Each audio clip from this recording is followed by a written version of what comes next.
Hi, I'm Nick Palmisano. And I'm Matt Finney. And this is the Bad News Network.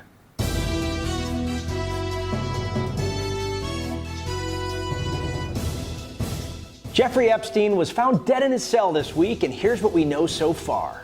Epstein was previously placed on suicide watch after being found semi-conscious with bruises all the way around his neck. Suicide watch means that he needs to be monitored every 30 minutes by the guards, and he has to have a cellmate at all times. Well, his cellmate was removed without any replacement, and the guards alleged that they were working overtime and fell asleep, all of them, for a period of about 3 hours. Their identities have been withheld. No video of this 3-hour time period has been released. The autopsy of Epstein's death found many broken bones in his neck, including the hyoid bone. According to Ranger Up art director Tom Hunt, this type of bodily injury is normally associated with brutal strangulation. Wait, why does he know that? I just do. At this time, the conspiracy theorists seem to be onto something for once. Naturally, all eyes have turned towards the Clintons because people that have any information about them tend to disappear. To be fair, though, Epstein had so many millionaire and billionaire friends that it literally could have been anybody that didn't want their secrets getting out. Thusly, we should keep an open mind about who the murderer really was. They found a picture of Bill Clinton painted with Monica Lewinsky's dress on, and he's wearing red high-heel shoes. It was the Clintons.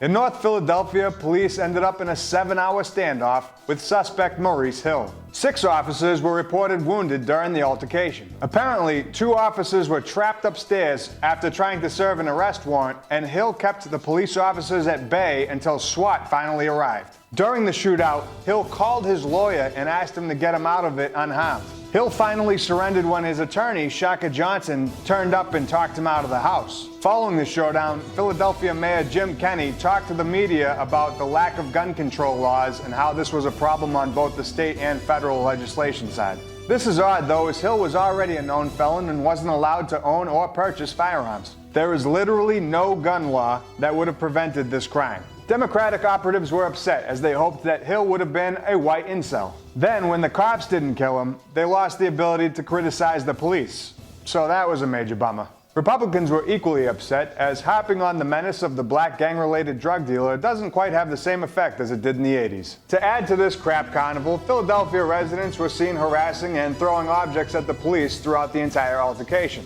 In conclusion, good job to the men and women in blue for bringing this potential disaster to an end, arresting a lifetime criminal, and handling yourself with restraint amidst abhorrent disrespect. And to the city of Philadelphia, you stay classy. Congresswomen Tlaib and Omar are now banned from visiting Israel after President Trump tweeted, essentially, they are an enemy of the Israeli state and shouldn't be allowed to visit. If you're saying it's kind of crazy that Trump would tweet something like that because, you know, he's president and stuff, you haven't really been paying attention for the last 3 years. He does this every day. But if you're asking, did Israel go too far? That's a better question. So let's take a look at it. Republicans have blasted both politicians for anti-Semitic feelings and comments. Both congresswomen have countered that they're being attacked purely for their Muslim heritage, and that they're more concerned with a U.S. policy that borders on fealty to Israel. And while it is true that some congressmen, for example, Stephen King, have been able to get away with outwardly racist comments and still maintain office, it is definitely not a fabrication to think that they have made gestures that border on anti-Semitic statements. In 2012, Omar tweeted, "Israel has hypnotized the world. May Allah awaken the people and help them see the evil doings of Israel." Then a few months ago, she tweeted that support for Israel was all about the Benjamins. You know, because the evil Jewish overlords were running everything or whatever. Tlaib, whose family is actually Palestinian, has not really delivered that same brand of anti-Semitism. In my opinion, thus far, her worst crime is revisionist history. She has claimed on several occasions that the Palestinians welcomed Jews during the Holocaust and afterwards. That was not the case. In fact, Palestinians worked aggressively to bar Jewish entry into the country, then wouldn't work towards a solution where the two could coexist peacefully, then when a solution was forced on them, has essentially fought the Jewish state since 1947. We're all colored by the lens of life that we've lived, and if I was Tlaib, I probably wouldn't look at Israel in a very positive manner either.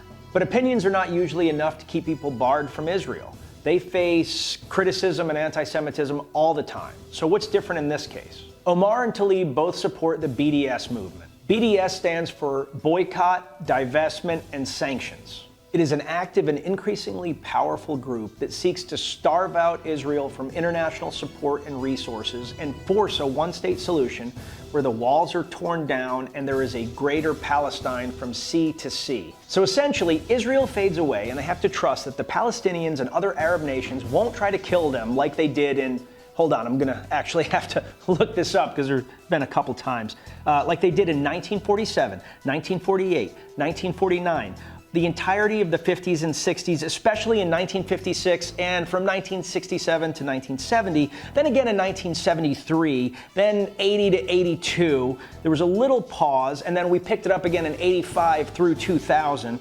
Then there was like a 1 month break. Then we went from 2000 to 2005, then the summer of 2006, 2008 through 2009, and then of course nonstop with daily hostility to this day.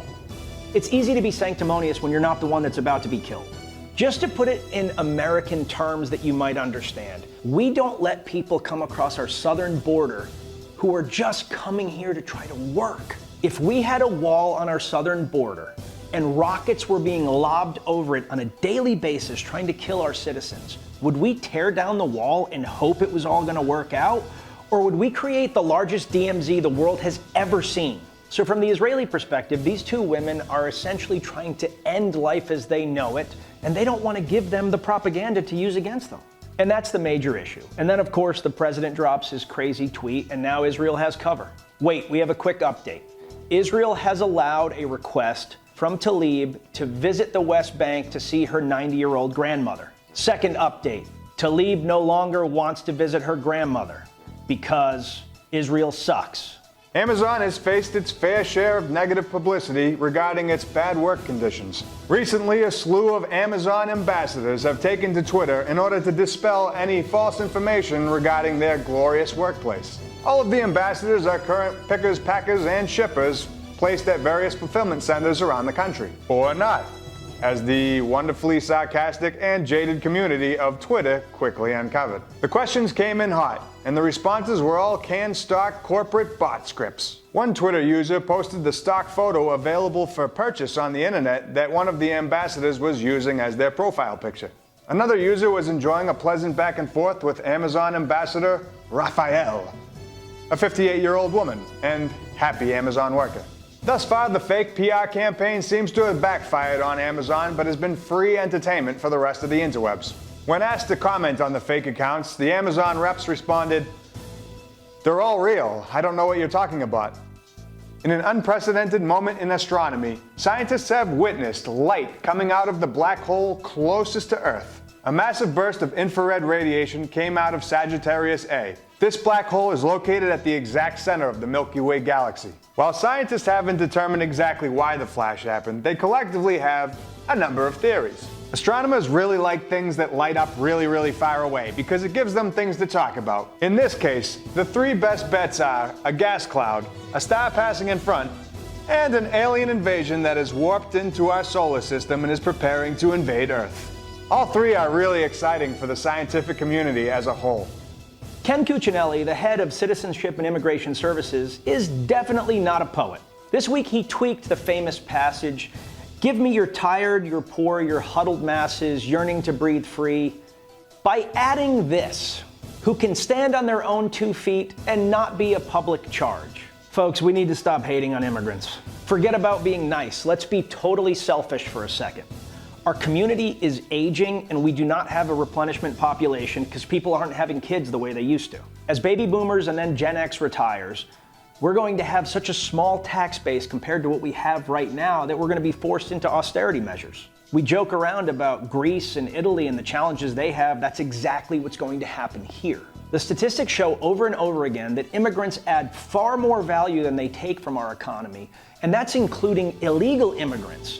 And I don't support illegal immigration, but the fact of the matter is, even people that come here illegally are adding more value than they take. We need immigrants. We need them even when they have no high-level skills.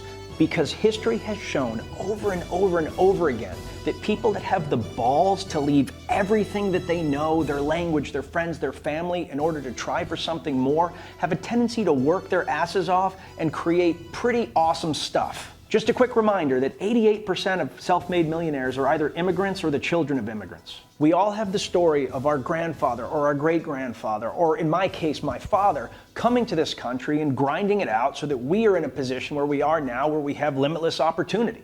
So why in 3 years is this suddenly different? What crazy thing happened that makes the outside world bad? We need legal immigration, and they don't have to be rich white scientists. Let's stop pretending that we don't. And Cuccinelli is an embarrassment to himself, his post, his family, our country, and the country he is descended from, which also happens to be the country I'm descended from. The fact that the guy who is in charge of American immigration has this outlook on immigrants is despicable. And you know what, Cuccinelli? Your mom's pasta sauce or gravy sucks. I'd rather have ragu. What do you think about that?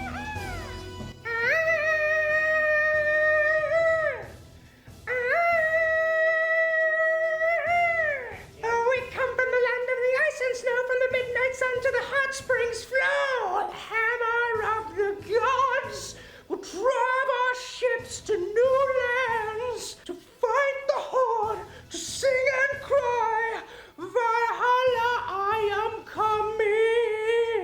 Since the start of the Hong Kong protests, 748 arrests have been made and the police stations have been attacked no less than 76 times. The increasingly violent confrontations have pushed China to take a threatening tone with the city's protesters. China has warned that the protests border on terrorist acts and has begun massing military vehicles and troops at the Shenzhen Bay Sports Center. The U.S. State Department has become alarmed about the massing of military units on the border of Hong Kong and has urged China to take into account freedom of speech. Meanwhile, our president is tweeting that the Chinese president is a great man and that everybody should listen to him and he's totally swell and whatever.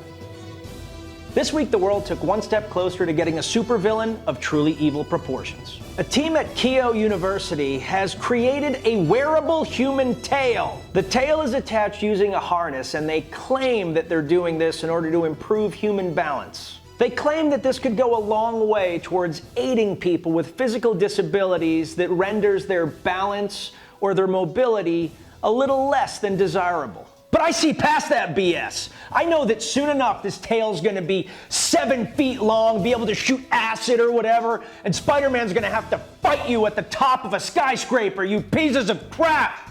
Nice try, Keio University. I've got my eye on you. The U.S. Treasury yield curve temporarily inverted for the first time since 2007. This is a sign of investor concern that the world's biggest economy could be heading for recession. The U.S. curve has inverted before every recession in the past 50 years, offering a false signal just once. A canary in the financial coal mine, if you will. Recent tariff wars with China can be cited as a major cause for the upset. Oh yeah, and North Korea tested 6 missiles this week and they refused to talk to South Korea anymore. Russia had a nuclear radiation leak this week that resulted in the deaths of at least 7 scientists, and they also had to disseminate iodine capsules to all of the towns in the area. But don't worry, everything's okay.